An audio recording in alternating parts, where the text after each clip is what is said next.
શ્રી સનાતન સેવા સમિતિ રોયલ સનાતન ગ્રુપ દ્વારા મહાશિવરાત્રી નિમિત્તે પ્રસાદ વિતરણનો સુંદર કાર્યક્રમ પાનોલી ખાતે યોજાયો હતો। શ્રી સનાતન સેવા સમિતિ રોયલ સનાતન ગ્રુપ દ્વારા મહાશિવરાત્રિના પાવન અવસરે પાનોલી ખાતે ભવ્ય પ્રસાદ વિતરણ કાર્યક્રમ યોજાયો। કાર્યક્રમ પાનોલી સ્થિત કાળી માતા શિવ મંદિરે સવારે 7 વાગ્યાથી બપોરે 2 વાગ્યા સુધી ભક્તિભાવ સાથે યોજાયો। મહાશિવરાત્રિના દિવસે મોટી સંખ્યામાં ભક્તો ઉમટ્યા। ભક્તોના ઉપવાસને ધ્યાનમાં રાખીને અંદાજે 6 થી 7 હજાર ભક્તો માટે પ્રસાદની વ્યવસ્થા હતી। કાર્યક્રમ દરમિયાન ભક્તોએ શિસ્તબદ્ધ રીતે પ્રસાદ ગ્રહણ કર્યો અને આયોજકોના પ્રયત્નોની પ્રશંસા કરી। વર્ષ 2017થી સેવા અને સમાજ કલ્યાણના કાર્યોમાં સક્રિય રહેલા સમિતિના સભ્યો અને સેવકો ઉત્સાહપૂર્વક હાજર રહ્યા। સમગ્ર કાર્યક્રમ સુચારુ અને સંકલનથી સફળતાપૂર્વક પૂર્ણ થયો। ગ્રુપના પ્રતિનિધિઓએ જણાવ્યું કે ભવિષ્યમાં પણ આવી ધાર્મિક તથા સામાજિક સેવા પ્રવૃત્તિઓનું સતત આયોજન કરવામાં આવશે અને સમાજ માટે સતત હંમેશા પ્રતિબદ્ધ રહેશે।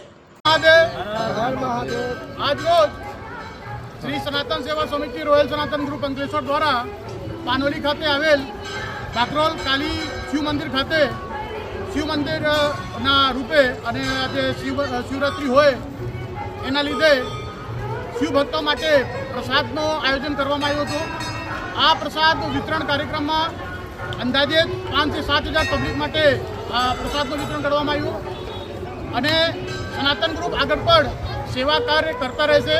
આવા શુભકામનાઓ સાથે આપ સૌને શિવરાત્રિની હાર્દિક શુભકામનાઓ। ભારત માતા કી જય, વંદે માતરમ, હર હર મહાદેવ। વિડીયો જર્નાલિસ્ટ ઇમ્તિયાઝ પઠાણ સાથે સત્યા ટીવી ન્યૂઝ અંકલેશ્વર।